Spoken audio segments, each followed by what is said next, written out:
स्वागतम। उपस्थित हूँ मैं आज एक नए पाठ के साथ। अष्टमः पाठः त्रिवर्णः ध्वजः। यह कक्षा 7वीं का 8वां पाठ है। पाठ का नाम है त्रिवर्णः ध्वजः।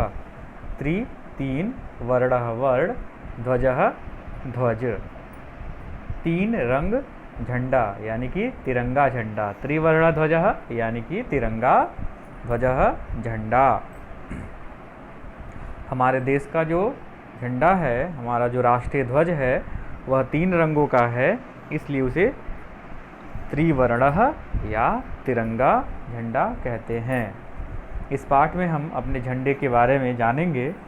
हमारे देश का जो राष्ट्रीय ध्वज है वह किस प्रकार का है, उसमें कौन कौन से रंग हैं और वे रंग किस बात को बताते हैं, उसका क्या महत्व है, हमारा राष्ट्रीय ध्वज कब कब फहराया जाता है, इस ध्वज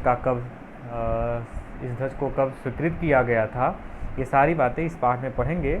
और बहुत ही मनोरंजक तरीके से इस पाठ को लिखा गया है। इस पाठ में कुछ बच्चे अपने विद्यालय जा रहे हैं, उनके विद्यालय में भी आज ध्वजारोहण का कार्यक्रम है और इसलिए वे आपस में बातचीत करते हुए जा रहे हैं। आइए पाठ को पढ़ते हैं। केचन बालकाः काश्चन बालिकाश्च स्वतंत्रता दिवसस्य ध्वजारोहण समारोहे सोत्साहं गच्छन्तः परस्परं संलपन्ति। केचन बालकाः, केचन कुछ, बालकाः बालक, काश्चन कुछ, बालिकाः च और कुछ बालिकाएं, कुछ बालक और कुछ बालिकाएं। बालकाः बहुवचन प्रथमा, बालिकाः ये भी प्रथमा बहुवचन, बालकाः च बालिकाः कुछ बालक और कुछ बालिकाएं। स्वतंत्रता दिवसस्य ध्वजारोहण समारोहे, स्वतंत्रता दिवसस्य, स्वतंत्रता दिवस के, दिवसस्य षष्ठी विभक्ति एकवचन, दिवस के, ध्वजारोहण समारोहे, ध्वजारोहण समारोह में, समारोहे समारोह में सप्तमी विभक्ति एकवचन।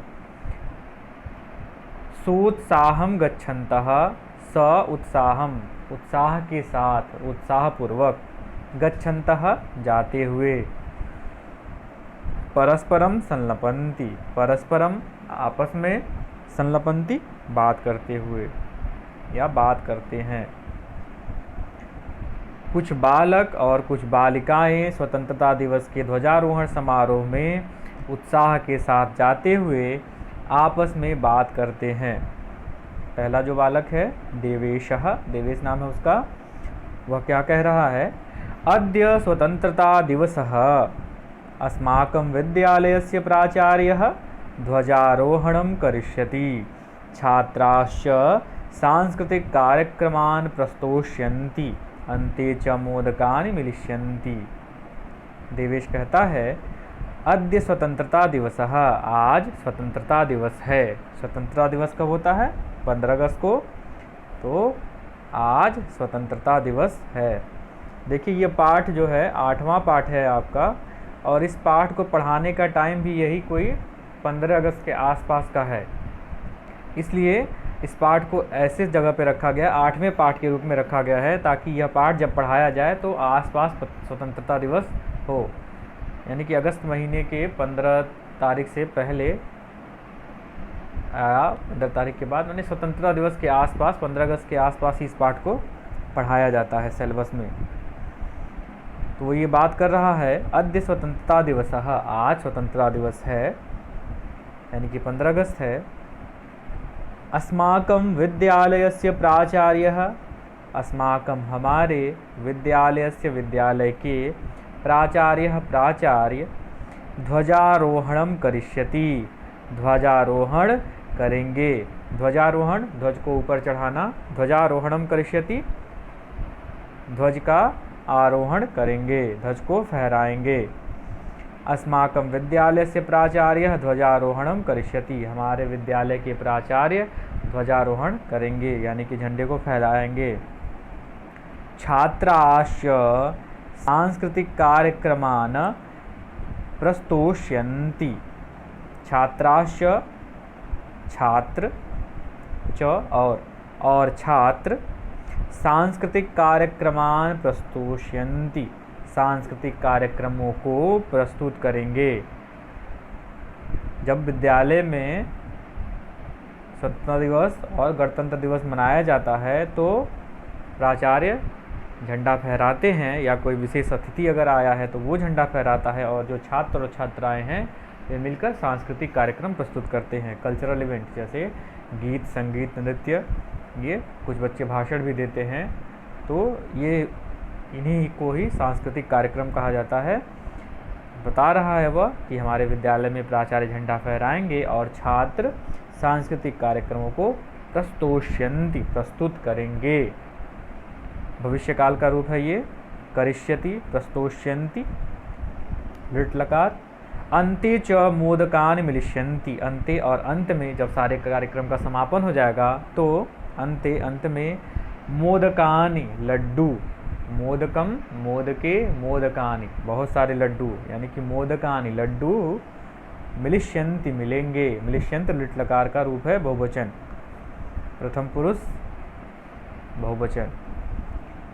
डेविड कहता है सुचे जानासि तुम, क्या तुम जानती हो?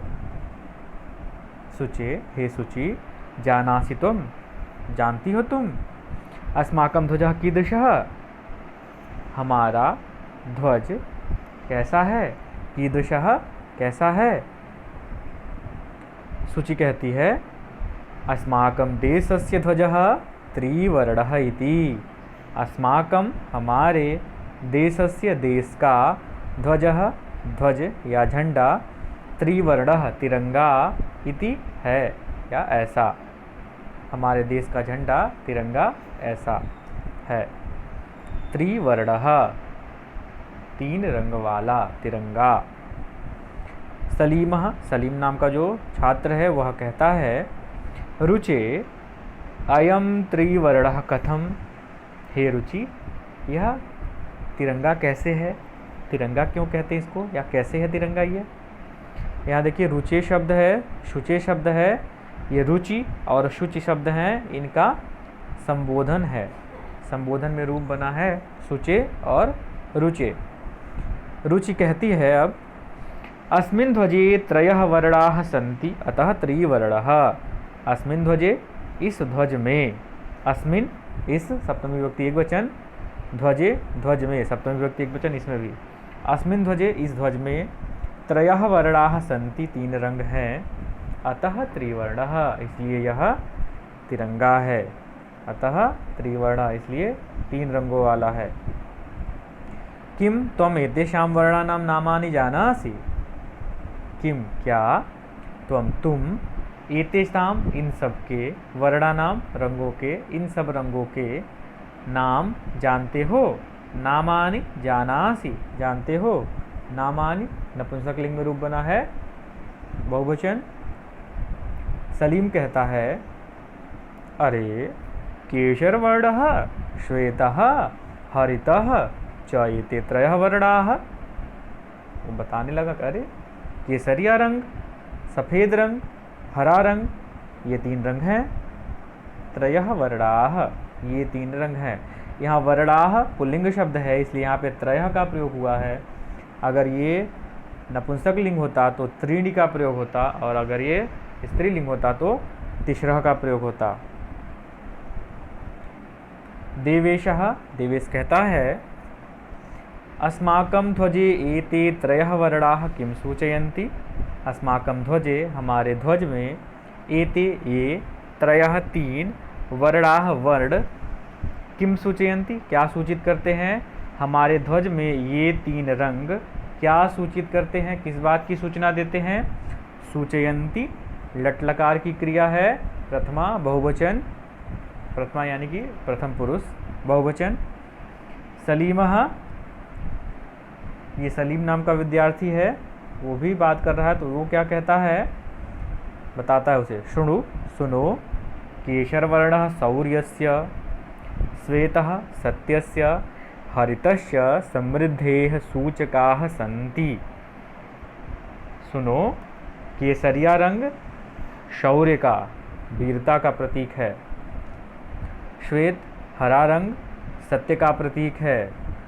और हरितः च, और हरा रंग हरितः समृद्धि है सूचक, समृद्धि का सूचक है, संपन्नता का सूचक है। केसरिया रंग वीरता का, सफ़ेद सत्य का और हरा रंग समृद्धि का सूचक है। ये रंग इन तीन बातों को सूचित करते हैं। सूची कहती है कि एतेषां वर्णानाम् अन्यदपि महत्वम्, किम क्या, एतेषां इन सब का, रंगों का, इन सब रंगों का, एतेषां वर्णानाम षष्ठी विभक्ति बहुवचन, इन सब रंगों का, अन्यत अन्य, अपि भी, अन्यदपि को अलग अलग करेंगे, अन्यत अपि अन्य भी, और भी कोई, महत्वम महत्व है। तो बताने लगा डेविड, उसने कहा आम, हाँ, कथम न, क्यों नहीं। ध्वजस्य ऊपर स्थितः केशरवर्णः त्यागस्य उत्साहस्य च सूचकः। ध्वजस्य ऊपरि, ध्वज के ऊपर, स्थितः स्थित, केशरवर्णः केसरिया रंग, त्यागस्य त्याग का, उत्साहस्य उत्साह का, च सूचकः सूचक है। त्याग का और उत्साह का सूचक है। ध्वज के ऊपर स्थित केसर रंग, केसरिया रंग, वह केसरिया, जिसको इंग्लिश में सैफरन कहते हैं, केसरिया रंग त्याग और उत्साह का सूचक है। त्याग से उत्साह से षष्ठी विभक्ति एकवचन। मध्य स्थितः बीच में स्थित, श्वेतवर्णः सफ़ेद रंग, सात्विकतायाः शुचितायाः च द्योतकः। सात्विकता और शुचिता यानी पवित्रता का द्योतक है। सफ़ेद रंग सात्विकता का और शुचिता का द्योतक है, शुचिता को बताने वाला है। अधः स्थितः हरितवर्णः, अधः स्थितः नीचे स्थित, हरितवर्णः हरा रंग, वसुंधरायाः सुषमायाः उर्वरतायाश्च द्योतकः। पृथ्वी की सुंदरता और उसकी उर्वरता का द्योतक है। पृथ्वी की सुंदरता और उसकी उर्वरता यानी उपजाऊपन का द्योतक प्रतीक है। तेजिंदर कहता है शुचे ध्वजस्य मध्ये एकम नीलवर्णम चक्रम वर्तते। ध्वज के बीच में एक नीले रंग का चक्र है। ध्वजस्य, ध्वज के मध्य, मध्य में, बीच में, ध्वज के बीच में एक नीले रंग का चक्र है या होता है।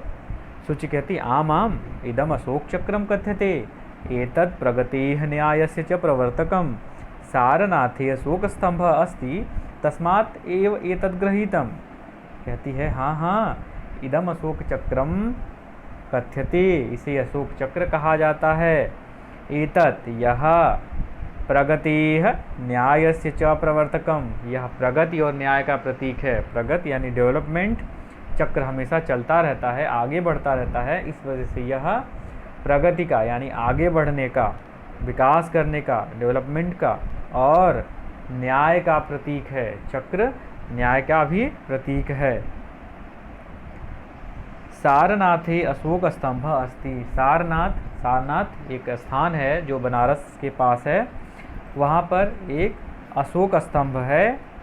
तस्मात् एव एतद् गृहीतम, वहीं से इसको ग्रहण किया गया है। अशोक स्तंभ के बीच में एक चक्र है, वहीं से इस चक्र को लिया गया है और इसे राष्ट्रीय ध्वज में स्थान दिया गया है।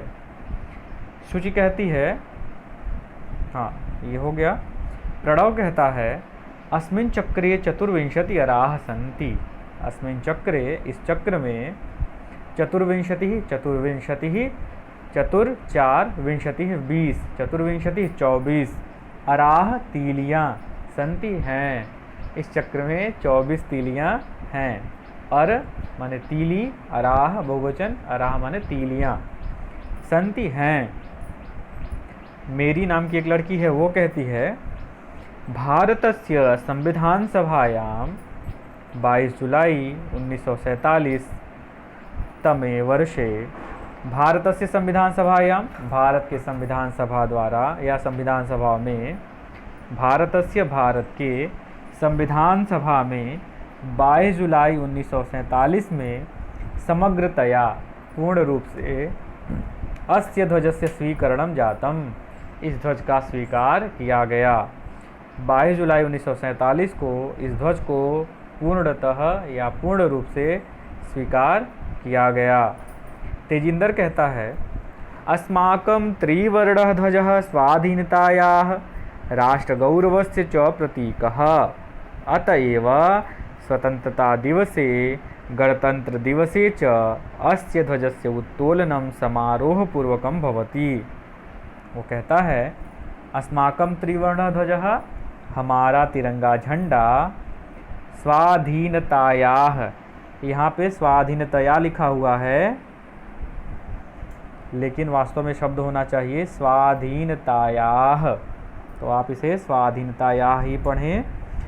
अस्माकं त्रिवर्णः ध्वजः, हमारा तिरंगा झंडा स्वाधीनता का, राष्ट्र गौरव का प्रतीक है। स्वाधीनता और चमाने और राष्ट्र गौरव का प्रतीक है। फिर वो कहता है अतएव, अतः, अतएव इसलिए